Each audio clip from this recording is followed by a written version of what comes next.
جو 40,000 50,000 بل بیٹھ رہا ہے اس میں سے 30% کاٹ کے اس میں جا رہا ہے کہ جو بچوں کو بھیج رہا ہے ہاسپٹل میں. بتاؤ یہ مسلمانوں کا حال ہے. الراشی والمرتشی کلاہما فی النار. رشوت لینے والا اور رشوت دینے والا دونوں جہنمی ہیں، جہنمی کتے ہیں. یہ حدیث میں نبی نے فرمایا. کیسے غریبوں کا دل دکھایا جا رہا ہے، کیسے غریبوں کے دلوں کو تکلیف پہنچائی جا رہی ہے. بتاؤ اس سے گھر کا گزارا ہو جائے گا؟ ان کے بچوں کو دیکھو نا تم کیسے ہوتے ہیں. ایک بچہ بھی فرما بردار نہیں نکلتا. میں نے جو شعر کہا تھا نا کہ تیرے ہونٹوں پہ زمانے کی برائی کیسی، ایک قطرے کی سمندر سے لڑائی کیسی. اپنی بگڑی ہوئی اولاد پہ رونے والے کچھ ذرا سوچ کھلائی تھی کمائی کیسی. کسی کا دل دکھا کر کے کماؤ گے کبھی بھی فربا نہیں ہو سکتے. کسی کا دل کو تکلیف پہنچا کر کے کماؤ گے کبھی گھر میں سکون نہیں آ سکتا. سکون اسی گھر میں آئے گا جس میں کسی غریب کی دعائیں ہوں گی. سکون اسی گھر میں آئے گا جس گھر کے لیے کسی غریب نے دعائیں دی ہوں گی. اور کسی کے دل کی آہ کا سبب بن گئے تو وہ گھر آباد نہیں ہوتا ہے، بہت جلدی وہ گھر برباد ہو جاتا ہے. یا ایوہ الانسان، اے انسان، ما غرک بربک الکریم، کرم کرنے والے رب سے تجھے کس چیز نے دھوکے میں رکھا. الذی خلقک فسواک فعدلک، وہ رب جس نے تجھے پیدا کیا تو تیرے اندر انصاف کیا اور تجھے برابر ترکیب دیا.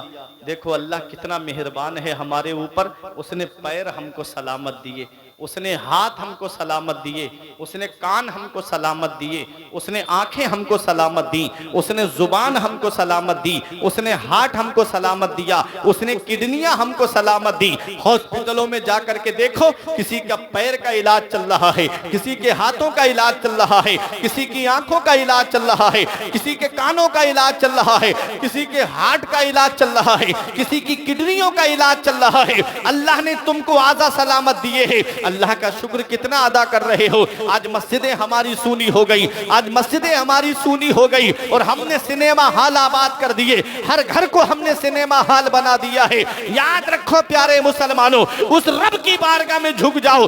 جب تک ہم رب کی بارگاہ میں جھکتے رہے ساری دنیا ہمارے سامنے جھکتی رہی، اور جب سے رب کی بارگاہ میں جھکنا چھوڑ دیا ہے تب سے سب کے سامنے ہوئے جھکتے ہوئے نظر آ رہے ہیں. اس لیے اس رب کی پکڑ سے ڈرو. اللہ جب پکڑتا ہے تو پھر کوئی چھڑانے والا نہیں ملتا. قسمت والا ہے وہ انسان جو اپنے بچوں کے کاندھے پہ قبرستان چلا جائے. نصیب والا ہے وہ بھائی جو اپنے بھائیوں کے ساتھ کاندھے پہ قبرستان چلا جائے. قسمت والا ہے وہ بیٹا جو اپنے باپ کے کاندھے پہ قبرستان چلا جائے. ابھی کرونا کال میں کیا حال ہو گیا تھا انسانوں کا، تم نے نہیں دیکھا؟ ارے بڑے بڑے دولت والے پیسے والے جب کرونا جیسی بیماری لگی تو ان کی اولاد لینے تک نہیں گئی. کتنوں کا پنی میں لپیٹ کے ایسے ہی دفن کر دیا گیا، نماز جنازہ تک نہیں پڑھی گئی. کتنے ایسے ہیں جن کو گھر والے لینے نہیں گئے، الیکٹرک کرنٹ لگا کر کے ان کو راکھ کر دیا گیا. کتنے گنگا ندی کے کنارے پہ گورو کفن پڑے ہوئے تھے، اخباروں میں تم نے نہیں دیکھا؟ ان کے گھر والے لینے تک نہیں گئے. یاد رکھنا جب اللہ پکڑتا ہے تو پھر کوئی چھڑانے والا نہیں ملتا. بڑے بڑے دولت والے پیسے والے پہلی لہر میں بچے تو دوسری میں نکل گئے. آکسیجن کے لیے گھر والے پھرتے رہے، آنسو بہاتے رہے، پیر کی جوتیاں گھس گئی لیکن آکسیجن سلنڈر نہیں ملا، اور مل بھی گیا تو ہاسپٹل میں بیڈ نصیب نہیں ہوا. کوئی ٹانگے میں آکسیجن چلوا رہا ہے، کوئی چارپائی پہ آکسیجن چلوا رہا ہے، کوئی گھر میں آکسیجن چلوا رہا ہے. بڑے بڑے ڈاکٹر اور ویگیانک گھٹنوں کے بل گر گئے. اللہ نے دنیا والوں کو بتا دیا بندہ ہو بندہ بن کے رہنا، تمہارے چاہنے سے کچھ نہیں ہوتا ہے، وہی ہوتا ہے جو منظور خدا ہوتا ہے، وہی ہوتا ہے جو منظور خدا ہوتا ہے. اللہ نے ہم کو اعضا سلامت دیے ہیں تو اللہ کا شکر ادا کرو.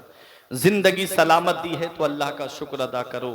پروردگار عالم کی بارگاہ میں دعا ہے، میرے کچھ عرض کرنے میں سبقت لسانی کی وجہ سے یا بدتقاضہ بشریت کوئی غلطی ہو گئی ہو تو مولا مجھے معاف فرمائے. استغفر اللہ ربی من کل ذنب.